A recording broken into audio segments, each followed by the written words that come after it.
Hey guys, Mr. B here. So today I've got this 2006 Ford Crown Victoria. I'm going to use this as an example of how to change out a fuel tank and a fuel pump. These Crown Victorias are known for rusted out fuel tanks. So I've got the new tank here. I've got, of course, some new straps, a fuel filter. I'm going to change that out at the same time. I'm probably going to make a separate video on that. I've got these roll pins here. You can buy these at your hardware store. These are 3/8 roll pins. I got a couple different assortments there. The reason why I need those is because they fit through the tank strap here on the bottom. I'll show you guys how to change those out here a little bit later. And then of course I've got a new fuel pump.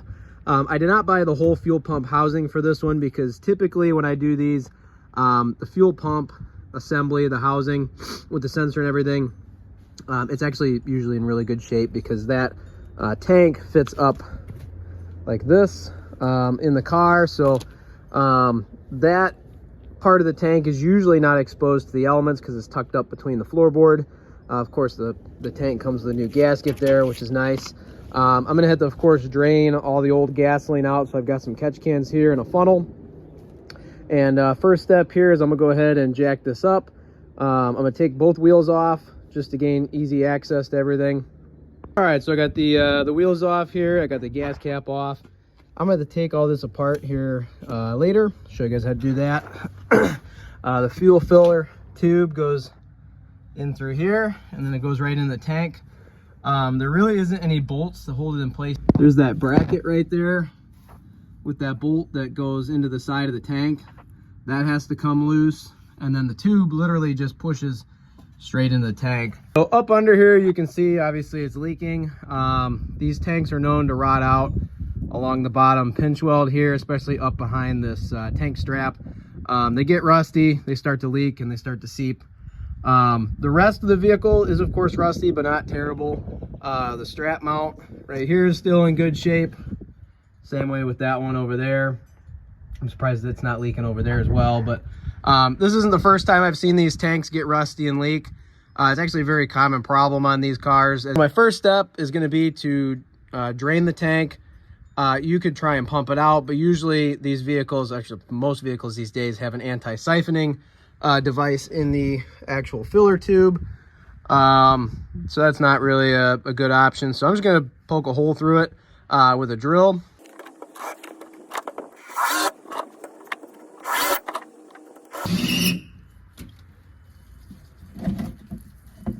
So you can see now it's of course draining out. It's going to take a while. I might even have to swap between my gas cans over here.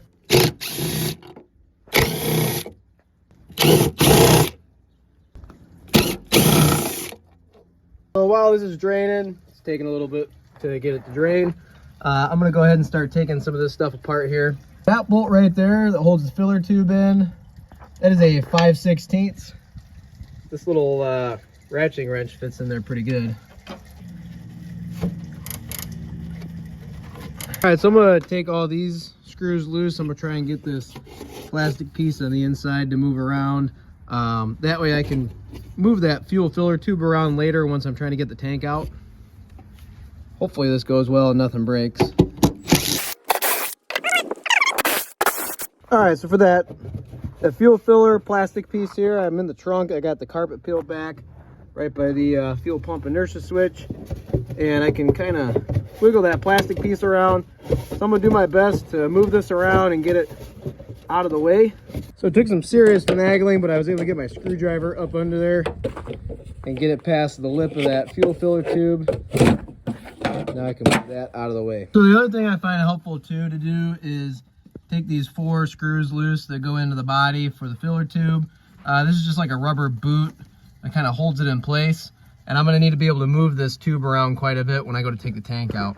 Those screws actually came loose really easily. I mean, the boot's kind of torn up, but the screws came out no problem. And now I'm able to finagle that tube around. Filler tube. And it just pulls right up and out of the tank like that. See, I can move it. So on this side of the tank, we've got this connection here, this T-fitting. That evap hose, the evap tube goes from the top of the tank down to this T-fitting and then down to another fitting at the bottom there. This whole piece right here will stay with the tank when I pull it out. I'm gonna have to disconnect it right here. You just push up on that white tab there, and then it's just a quick disconnect and it pops out.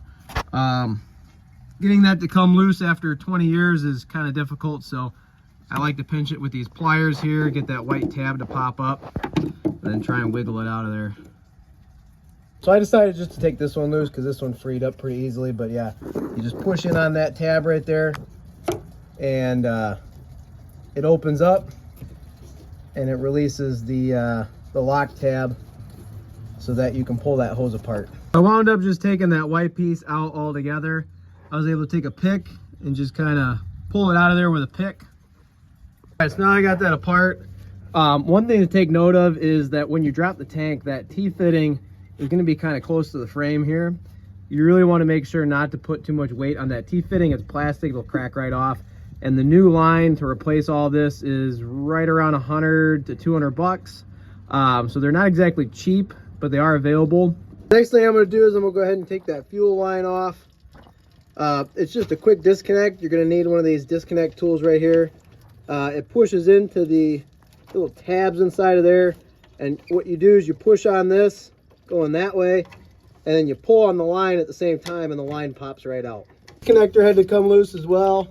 It was really easy to take loose. You just push on that little lock tab there and pull on it. So I got that loose. That goes to the fuel pump assembly. So I'm just going to take this up under the body here. I don't want it to get caught on anything when I'm taking the tank down. Just gonna put it right there so it doesn't get caught on anything. All right, so now all the gas is drained out. Just a little dribble there. I'm gonna go ahead and work on getting these nuts loose up on top. That is a 15mm socket. I hope they come loose without breaking. We'll find out. I like to use this nice long extension here and a ratchet. I like to do this part by hand because if I can prevent that from breaking, I will. What I'm gonna do is I'm gonna work it back and forth. That way, hopefully I don't break anything off and it breaks that rust loose. So I'm gonna turn it to the left a little bit, then turn it to the right.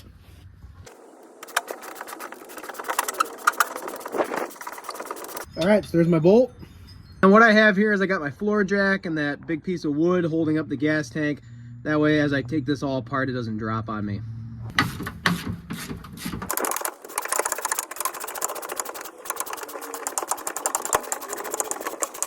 So there's my other bolt. The other thing too is there's a roll pin. Like I showed you guys earlier on the new ones, there's a roll pin that goes through that strap that holds it in place here. So that piece right there, that pin, I'm gonna have to slice it in order to get this strap all the way out. There's no bolts holding it in down here. Once the pin's in, it's in. You can't really take it apart. So what I like to use on these is this miniature Sawzall right here. It's an air tool. It actually works really well. You could probably get away with using a die grinder or a Sawzall on this, but you have to be really careful. This miniature blade really is nice because it gets in there to slice that roll pin.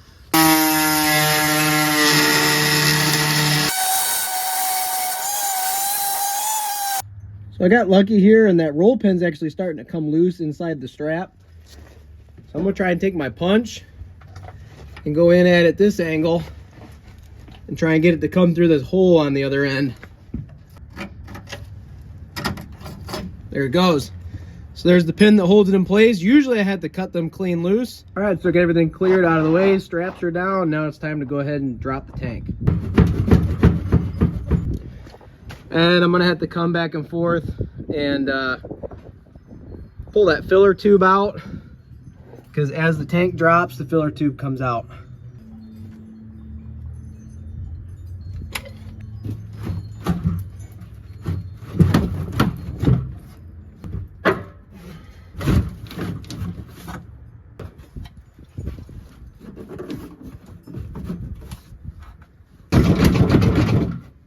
So it looks like as that tank's coming down, the exhaust pipe's getting in the way.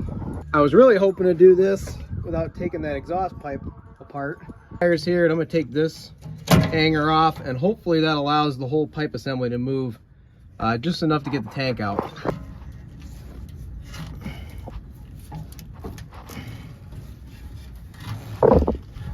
See if the whole thing moves.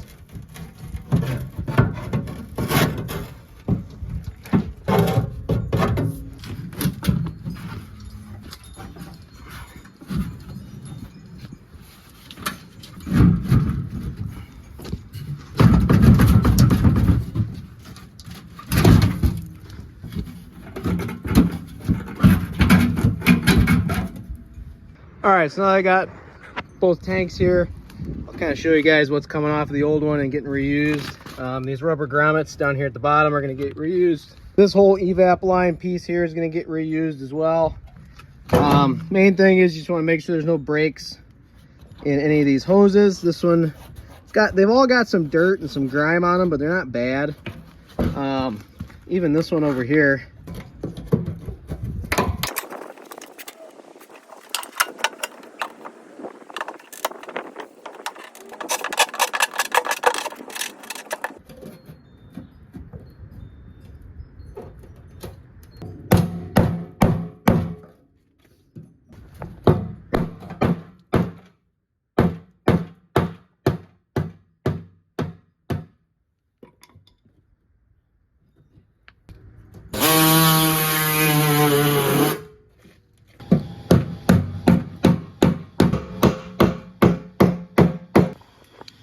All right, so just to show you guys what I'm working with here, this plastic piece for the evap system, it's starting to break on me and I don't want to break it anymore. The part that actually seals is on the inside. This part on the top here, you're supposed to be able to pry up on it and get it to pull out of the tank to be able to put it back in the new one. Obviously it's breaking in these areas here. That doesn't really affect the way that it's going to operate or work. Like I said, it seals around the inside in the middle of it, so as long as I can extract this, I can still reuse it, but I'm having a little bit of trouble getting it out. So what I'm doing is I'm taking my screwdriver and I'm pounding it through the tank all the way around. I'm going to try and take this whole piece out with the metal, and I'll work on extracting the metal once I get this out. All right, so here we go. I got that piece out of there. I still got to get that piece of steel off of there, hopefully without ruining that rubber grommet.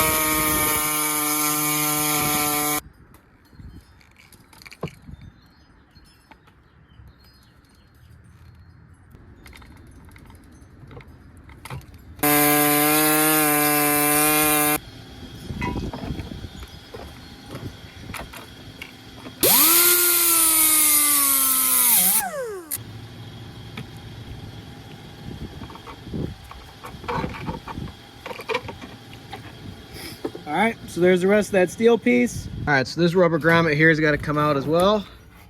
That's going to get reused. Same way with this one for the filler tube. I'm going to have to get that one out of there.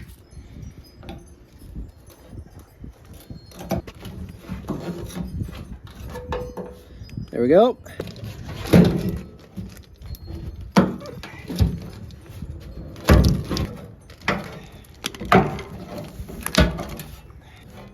So you can see right behind that rubber piece there, that's where the hole was. I think that'll cause a leak.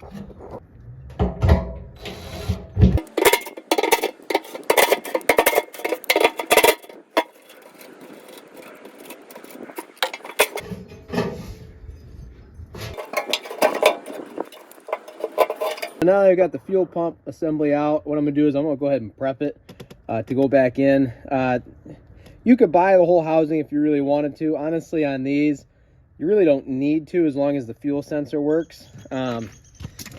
This piece right here, this float, that's for your fuel level sensor.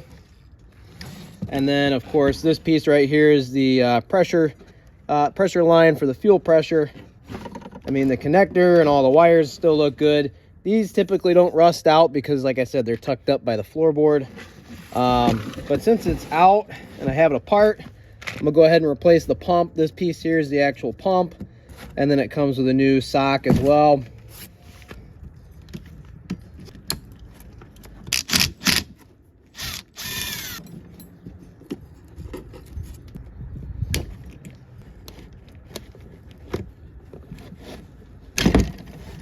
All right, so there's my old pump.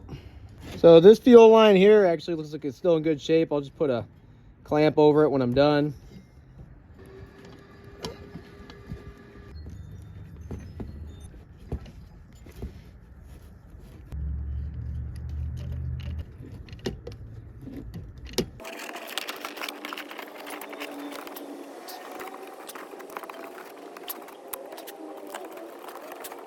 All right, so the main thing here, guys, is to make sure these wires go in the right spot. That terminal is larger, which accommodates this red wire here. That terminal there is smaller, which accommodates the ground wire, which means that that wire only plugs in there. This wire only plugs in there. If you flip-flop them, which is technically possible, the pump will actually pump backwards and fuel won't actually get up to the engine. It'll be pulling it in down into the tank.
What I'm gonna do is I'm gonna work on putting these straps back on. I gotta put those rubber grommets back in place for the straps on both sides. When you go to put the straps in, there's these welded nuts inside the body that hold everything together up there. If those break off inside the body, which I've had that happen on some other Vics that I've worked on, if that breaks, then what I typically do is I just take a drill bit and I drill a hole all the way through the floorboard into the trunk. And then I put a nut and a bolt from the floorboard in the trunk all the way down through that frame, through the strap, and hold it in place. You're gonna need two people to, you know, tighten up the nut and the bolt if you end up doing it that way. And you never even notice that it's like that. If you have that happen, you got to peel up that back carpet and drill a hole up through the floorboard. It usually pokes through in this area back here. So you got your strap there, you got your hole there, it fits through here. What I do is I get a roll pin. This one's a 3/8 roll pin, and it's 2.5 inches. And then what I do is I go one drill bit size up, and I drill out this hole. Really make sure all the rust is cleared out of there so the roll pin fits through there. And you just take your strap, and you line it up there. Get this roll pin to line up with that hole. Oh.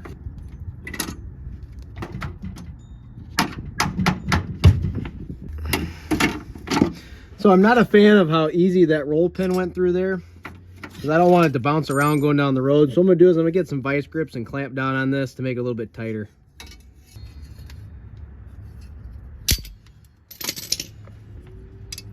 All right, so that's exactly how I want it. I want it to be tight enough to where I have to actually pound that in with a hammer.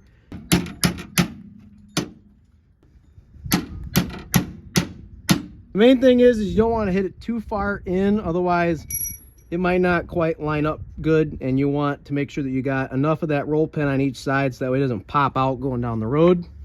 And that's perfect right in there. I got enough of that roll pin sticking out on this end and enough of that roll pin sticking out on that end. So now I'm gonna work on getting these bolts in for those straps up on top. I might have to actually jack this tank up a little bit more to really get them to go in, but we'll see what happens. All right, so you get these straps in. That block of wood is helpful because it pushes up on the strap. And then for the bolt that holds up that strap, I usually opt to get a longer bolt to replace the OEM nut and bolt that you got there. Reason being is these aftermarket straps are almost never long enough to actually reach up in there to actually reuse that old bolt, and the longer one seems to do the trick. So slight issue here with the fuel tank installation. The exhaust pipe is actually rubbing on the fuel tank now. And now this whole exhaust pipe is pretty rusty and pretty crusty, but I'm not really in a position right now where I'm going to replace the entire exhaust kit.